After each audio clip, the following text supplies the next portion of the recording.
भगवते वासुदेवाय। ओम नमो भगवते वासुदेवाय। माता ध्रुताची, जप तप व्रत को खंडित करना भयानक अपराध है। आप अपने जीवन को इस भयानक संकट में क्यों डाल रही हैं? मैं आपको इस भयानक अपराध के लिए क्षमा करता हूँ। जाएं, देवराज इंद्र की देवलोक की शोभा बढ़ाएं। ओम नमो भगवते वासुदेवाय।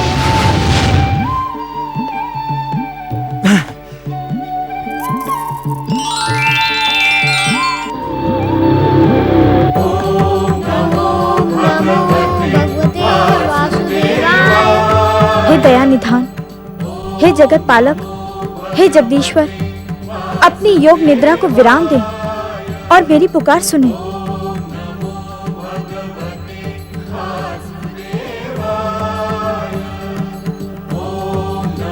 स्वामी, बालक ध्रुव की अब और अधिक परीक्षा ना लें, उसे उसकी तपस्या का सुफल प्रदान करें।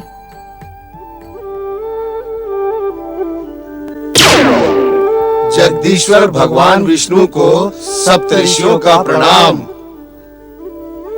हे भक्तवत्सल भगवान, हे जगदीश्वर, आज हम सब आपके सम्मुख एक प्रार्थना लेकर उपस्थित हुए हैं। हमारी प्रार्थना सुने प्रभु। बैकुंठ में सप्तऋषियों का स्वागत है। आपके आगमन से बैकुंठ का वातावरण भक्तिमय हो गया है। अपनी इच्छा कहें, मैं आपका क्या शुभ कार्य करूं? हे जगदीश्वर, बालक ध्रुव की अनुपम भक्ति साधना सफल करें और उसकी समस्त इच्छाएं पूर्ण करें प्रभु। हे जगदीश्वर, बालक ध्रुव की व्यथा हमसे देखी नहीं जाती। आप हमारी करुण पुकार सुनकर बालक ध्रुव को अनन्य भक्ति का पुण्य प्रदान करें प्रभु। सप्तऋषियों, आप उचित समय पर पधारे हैं। हम आपके अनुरोध को अवश्य स्वीकार करेंगे। हे दयानिधान, यदि आप आज्ञा करें तो हम अपनी एक शंका का समाधान भी कर लें। सप्तऋषि पुलस्त्य, यदि आप में से किसी के मन में शंका या संदेह बना रहेगा तो वो हमारे सृष्टि और जप तप व्रत के लिए अनुचित होगा। कारण कि आप सृष्टि के उच्च विचारों, जप तप व्रत के मूर्तिमान आदर्श हैं। कहें, आप क्या कहते हैं? हे जगदीश्वर, आपने अबोध और कोमल बालक ध्रुव की इतनी कठोर परीक्षा ली, उसे इतनी लंबी साधना के लिए विवश किया, किस कारण प्रभु? बालक ध्रुव की अटल भागवत भक्ति, भविष्य में भक्ति और जप तप व्रत करने वाले भक्तों के सम्मुख प्रेरणा का स्रोत बने।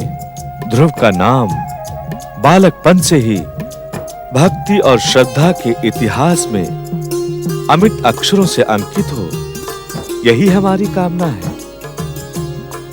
क्षमा प्रभु, अपनी कामना पूर्ति के लिए क्या आपने बालक ध्रुव को संकटों के भयानक पाश में उलझा नहीं दिया है? महादेवी, हमारी कठोर परीक्षा और लंबी प्रतीक्षा से कोमल बालक ध्रुव को कष्ट नहीं हुआ है, अपितु उसकी भक्तिमय आत्मा में आनंद की वृद्धि हुई है। उसने इस जप तप व्रत के माध्यम से हमारे सच्चिदानंद स्वरूप के दर्शन प्राप्त किए हैं। उत्तम उत्तम उत्तम। ध्रुव को दर्शन और वरदान देना तो अब केवल औपचारिकता है, और वो औपचारिकता हम शीघ्र ही पूर्ण करेंगे।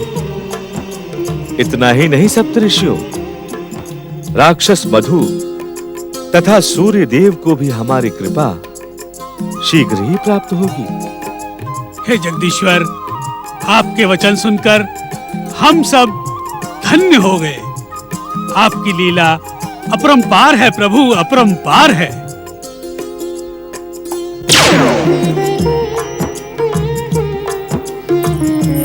स्वामी।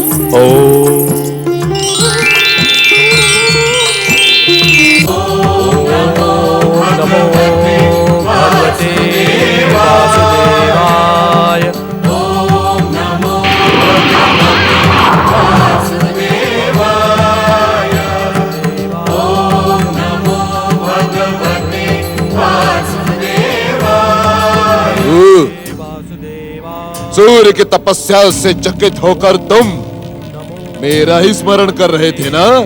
और शनिदेव, मैं आश्चर्यचकित होकर आपका ही स्मरण कर रहा था। सूर्य की विष्णु भक्ति जगत विख्यात है, तो इसमें आश्चर्यचकित होने का कारण क्या है राहु? आश्चर्य का कारण सूर्य की विष्णु भक्ति नहीं है शनिदेव। तो तुम्हारे आश्चर्य का कारण क्या है? मेरे आश्चर्य का कारण सुनकर आप उद्विग्न हो जाएंगे शनिदेव। तुम्हारे आश्चर्य का कारण सुनकर हम उद्विग्न हो अथवा ना हो, किंतु ये सुनकर हम चकित अवश्य हैं कि संसार का कोई कारण भाग्य विधाता शनिदेव को उद्विग्न कर सकता है। शनिदेव, तनिक इतना तो बताएं कि आपने अपने घोर शत्रु सूर्य देव की तपस्या इतनी लंबी क्यों चलने दी? अब तक आपने घोर दैत्य शत्रु के तप को खंडित क्यों नहीं किया? प्रभु, इस घोर शत्रु को दंडित ना करने का कारण इस संसार के समस्त राग, द्वेष, छल, कपट, एते, अनेते, कुनेते और ईर्ष्या को आश्रय प्रदान करने वाले भाग्य विधाता शनिदेव की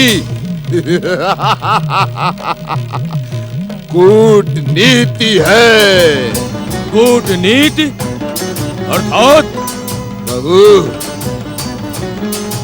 हम अपने घोर शत्रु और अपने पिता सूर्य देव को दंडित ना करके इस संसार को ये दिखा देने के इच्छुक हैं कि हम अपनी माता की हत्या करने वाले इस घोर शत्रु के सुपुत्र भी बन सकते हैं।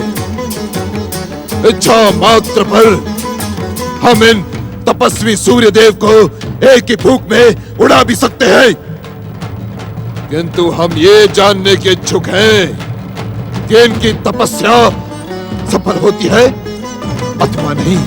क्षमा करें शनिदेव, दैत्य शत्रु सूर्य देव की तपस्या के सफल होने से आपको क्या लाभ होगा? प्रभु, सूर्य देव को क्षमा करने और उनकी तपस्या की प्रतीक्षा करने के पीछे मेरा उद्देश्य मात्र इतना है, ये छलिया विष्णु से क्या वरदान प्राप्त करते हैं। यदि हम इनकी तपस्या को खंडित करते हैं तो हम इनके वरदान को देखने से वंचित रह जाते हैं। क्षमा करें शनिदेव, मुझे आपकी कूटनीति तनिक भी समझ में ना आई। स्वार्थी राहु, भाग्य विधाता शनिदेव की कूटनीति तुम्हारे समझ में आएगी भी नहीं। ओम नमो भगवते वासुदेवाय। ओम नमो। हे परम भक्त सूर्यदेव, आपका द्वितीय व्रत पूर्ण हुआ। अपने इस जप तप व्रत को विराम दें। प्रभु, प्रभु, हे भक्तवत्सल, हे जगत पालक जगदीश्वर, मुझे पूर्ण विश्वास था कि आप प्रकट होकर मेरी मनोकामना अवश्य पूर्ण करेंगे। सूर्यदेव, हमें आपकी कामना का ज्ञान है और हम इस समय उसे पूर्ण करने के लिए ही यहाँ प्रकट हुए हैं। शनि सूर्य नारायण देव, आपको विधि के विधान और नियंता के नियति के कारण ऐसे पुत्र और पुत्रियों का पिता बनना पड़ा जो स्वयं अपने को और आपको सुख प्रदान करने से वंचित रहे।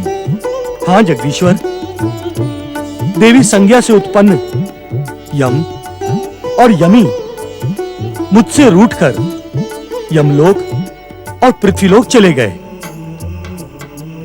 उन्हीं की प्रतिरूप देवी छाया से उत्पन्न शनि तथा तप्ती भ्रमवश हमसे वैर भाव ठानकर हमारे दुख का कारण बने। अपने नियति को लेकर आप दुखी न हो सूर्यदेव। आपके पुत्र यम को यमराज बनना ही था। यमी और तपती को पृथ्वीलोक पर आश्रय लेकर नदी के रूप में बहना ही था। शनि देव को भी आपका शत्रु बनना पूर्व निर्धारित विधि का विधान था। भक्तवत्सल, तो क्या चिंतित न हो सूर्य नारायण। अब आप में समाहित हमारा दिव्य अंश आपको सुसंतान के सुख से वंचित नहीं रखेगा।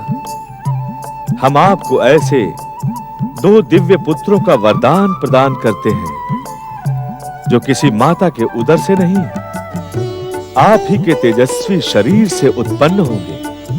प्रभु आपकी जय हो।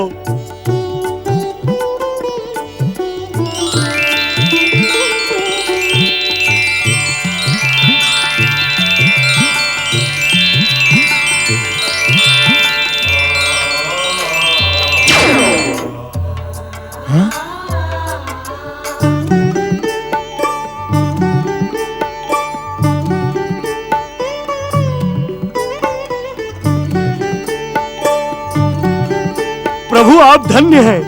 दिव्य आत्मा अश्विनी कुमारों, तुम दोनों परम शांत, शीतल, मंगल और कल्याणकारी अमृत कलश लेकर प्रकट हुए हो।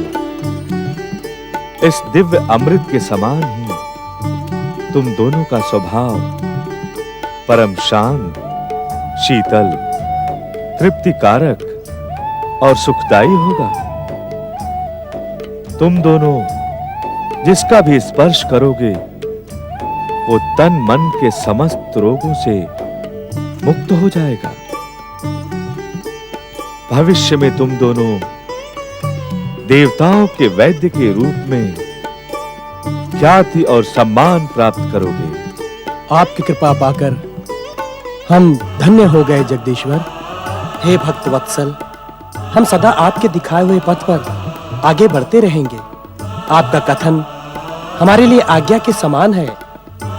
उसका पालन करने से हमारा ये जीवन धन्य हो जाएगा।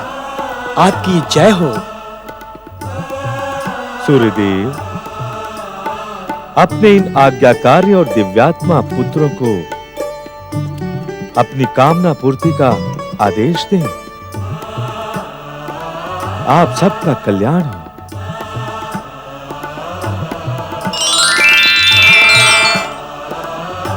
हे दिव्यात्मा अश्विनी कुमारों, क्या तुम हमारी इच्छा और कामना पूर्ण करने के लिए उत्सुक हो? आपकी इच्छा और कामना पूर्ण करना हमारा कर्तव्य ही नहीं, धर्म भी है पिताश्री। हमें आदेश प्रदान कर धर्म और कर्म की दिशा में आगे बढ़ने का सुअवसर प्रदान करें पिताश्री। पुत्रों, सर्वप्रथम तुम दोनों अपनी ज्येष्ठ भाई बहनों के मन से हमारे प्रति वैर भाव और उपेक्षा की भावना का अंत कर दो। यही हमारी सर्वप्रथम कामना है। जो आज्ञा पिताश्री।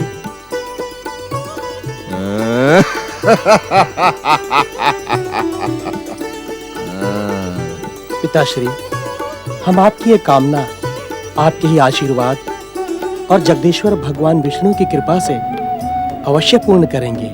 हमें अपनी दूसरी आज्ञा भी प्रदान करें पिताश्री। पुत्रों, तुम्हारा मध्यम भ्राता शनि अति महत्वाकांक्षी तथा विध्वंसक शक्तियों का अधिष्ठाता है। अपनी अति महत्वाकांक्षा के कारण शनि देव को जगदीश्वर भगवान विष्णु के अमोघ अस्त्र से आहत होना पड़ा। सर्वप्रथम तुम दोनों शनि को स्वस्थ करने का कार्य करो। जो आज्ञा पिताश्री। हम अपने अभियान में सफल हों ऐसा कल्याणकारी आशीर्वाद प्रदान करें पिताश्री। ओम नमो भगवते वासुदेवाय।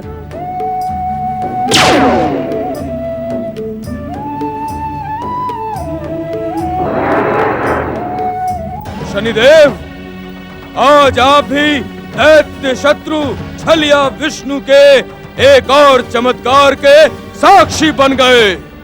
मुझे उत्तेजित करने के लिए व्यंग की भाषा बोलकर तुम अपना कौन सा स्वार्थ सिद्ध करने के इच्छुक हो रहो?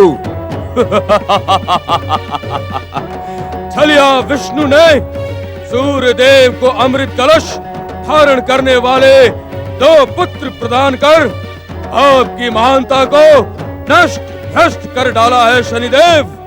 अब वे दोनों अश्वनी कुमार आपके घोर शत्रु सूर्य देव का साथ देकर आपकी शत्रुता का सर्वनाश कर देंगे। शांत शांत रह रहो, शांत। तो हमारे सम्मुख हमारी महानता को नष्ट भ्रष्ट कर देने का दुस्साहस कर रहा है। शांत रहे, अन्यथा परिणाम तेरे हित में शुभ न होगा। आपके सम्मुख छलिया विष्णु की कृपा से 2 दैत्य शत्रु और उत्पन्न हो गए। संसार को अपनी मारक, भयानक, विध्वंसक और विस्फोटक कुदृष्टि का भय दिखलाने वाले शनिदेव आपको कुछ न कर सके और अब अपनी हताशा और निराशा मुझ पर निकाल रहे हैं शनिदेव। दुष्ट मूढ़ बुद्धि राहु। प्रणाम मध्यम भ्राताश्री। मध्यम भ्राता शनिदेव, अपने दोनों छोटे भाइयों का प्रणाम स्वीकार करें। मध्यम भ्राता शनिदेव, आपके हृदय में हमारे महान पिता के प्रति जो बैर भाव है उसका त्याग करें। भ्राताश्री, हम आपके सम्मुख यही प्रार्थना लेकर प्रकट हुए हैं। कौन सी? चले जाओ, दूर हट जाओ हमारी दृष्टि से। तुम दोनों विष्णु के वरदान से प्रकट हमारे घोर शत्रु हो। तुम दोनों ने हमारी आज्ञा नहीं सुनी। अदृश्य हो जाओ यहाँ से, अन्यथा राहु तुम्हारे पिता के भांति तुम्हारे जीवन पर भी ग्रहण लगा देगा। राहु, मेरे दोनों भाइयों ने हमसे प्रार्थना की है, तुमसे नहीं। तुम्हें हम भाइयों के मध्य प्रलाप करने का कोई अधिकार नहीं। तू शांत रहे, शांत। मध्यम भ्राता, हम आपको ये अमृत कलश भेंट करने के लिए ही प्रकट हुए हैं। इसे ग्रहण करें भ्राताश्री। इससे आपके तन, मन और आत्मा को शांति मिलेगी।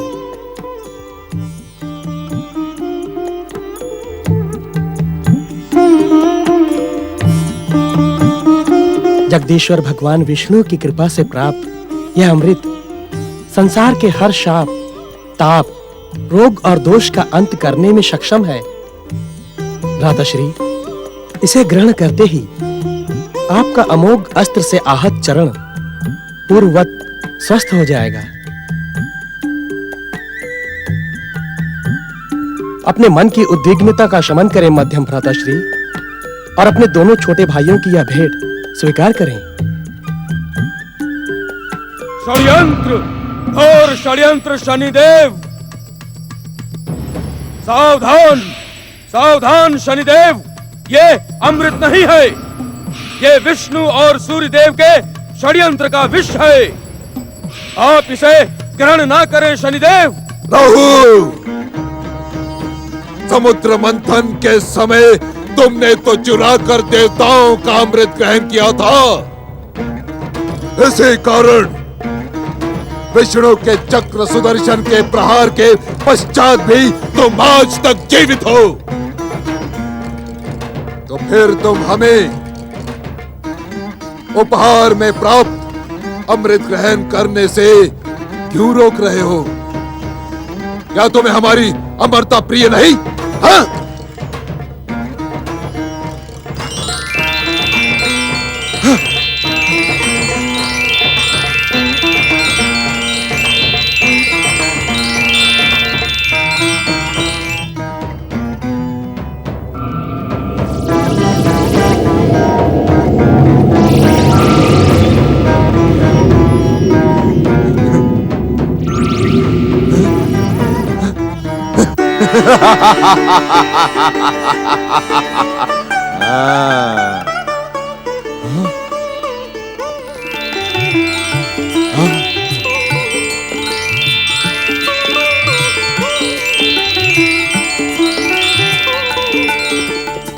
चकित न हो मध्यम भ्राताश्री, जगदीश्वर भगवान विष्णु की कृपा से प्राप्त अमृत का अक्षय कलश रिक्त होते ही स्वतः भर जाता है। मध्यम भ्राताश्री, आपने हमारी प्रार्थना सुनी, इस कारण हम आपके आभारी हैं। आपकी जय हो।